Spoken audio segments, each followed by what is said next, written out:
ونصلی علی رسولہ الکریم اما بعد۔ خواب کے اندر عالم کو دیکھنا، خواب کے اندر کسی جاہل نے دیکھا کہ وہ عالم اور فقیہ ہو گیا، یا کسی عالم نے دیکھا کہ وہ اور زیادہ عالم ہو گیا، اور اسی طرح کسی عالم کا لوگوں کو تعلیم دینا، اور یا عالم کسی علاقہ سے گزر گیا، کسی بستی سے اس کا گزر ہوا، ان تمام باتوں کی تعبیریں آج آپ کے سامنے بیان ہوں گی۔ حضرت علامہ ابن سیرین رحمۃ اللہ علیہ فرماتے ہیں، اگر جاہل شخص دیکھے کہ عالم یا فقیہ ہو گیا ہے، دلیل ہے کہ لوگ اس پر طعن کریں گے، اس پر الزام لگائیں گے، اس کو طعن و تشنیع سے تنگ کریں گے، اور اس پر مذاقیں اڑائیں گے، اس پر جملے کسیں گے۔ اور اگر کوئی شخص عالم ہے یا فقیہ ہے، وہ دیکھے خواب کے اندر کسی عالم، یعنی وہ عالم ہوا ہے، دلیل ہے کہ اس کے علم میں اور زیادہ اضافہ ہوگا، اس کی فقاہت میں، اس کے تقوی میں، اور اس کا جو علم ہے اس کے اندر مزید اضافہ اور ترقی ہوگی۔ اور اگر دیکھے کہ قاضی یا حکیم یا خطیب یا عالم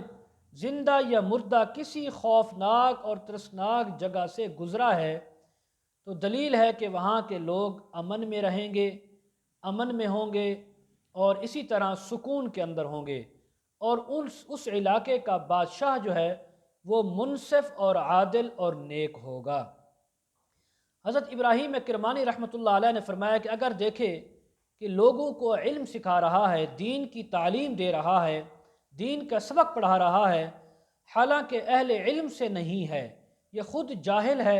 اہل علم سے نہیں، لیکن لوگوں کو علم سکھا رہا ہے، دلیل ہے کہ اس سے بھاگے گا،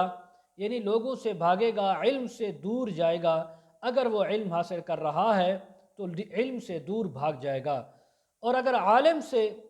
عالم ہے تو عزت اور مرتبہ پائے گا۔ اگر وہ خواب میں دیکھتا ہے لوگوں کو پڑھا رہا ہے، لوگوں کو سکھا رہا ہے، دین کی تعلیم دے رہا ہے، قرآن و حدیث پڑھا رہا ہے، اور وہ عالم ہے خواب دیکھنے والا، تو دلیل ہے کہ اس کے عزت اور مرتبے میں اور زیادہ اضافہ ہوگا۔ اور اگر دیکھے کہ کچھ لے کر علم پڑھاتا ہے، پیسے لے کر، معاوضہ لے کر، دلیل ہے کہ رشوت لے گا، اس کے ساتھ کوئی ایسا معاملہ پیش آئے گا کہ جس میں یہ اس کام پر لوگوں سے رشوت وصول کرے گا، حرام وصول کرے گا۔ حضرت جعفر صادق رضی اللہ تعالیٰ عنہ فرماتے ہیں، خواب میں عالم اپنے آپ کو دیکھنا، یا کہیں سے گزر جانا، یا لوگوں کو پڑھانا،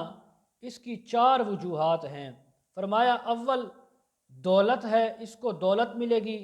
مال ملے گا، رزق کے اندر فراخی ہوگی۔ نمبر 2 قاضی ہوگا،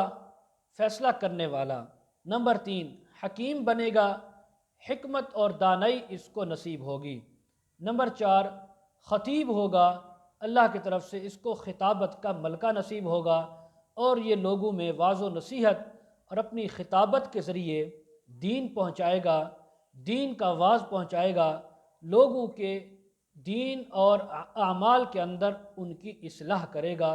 اور ان کو فتن و فساد سے محفوظ رکھے گا۔ یہ تمام تعبیریں ہیں خواب کے اندر عالم کو دیکھنا، علم دین پڑھانا، علم دین سکھانا۔ وآخر دعوانا ان الحمد للہ رب العالمین۔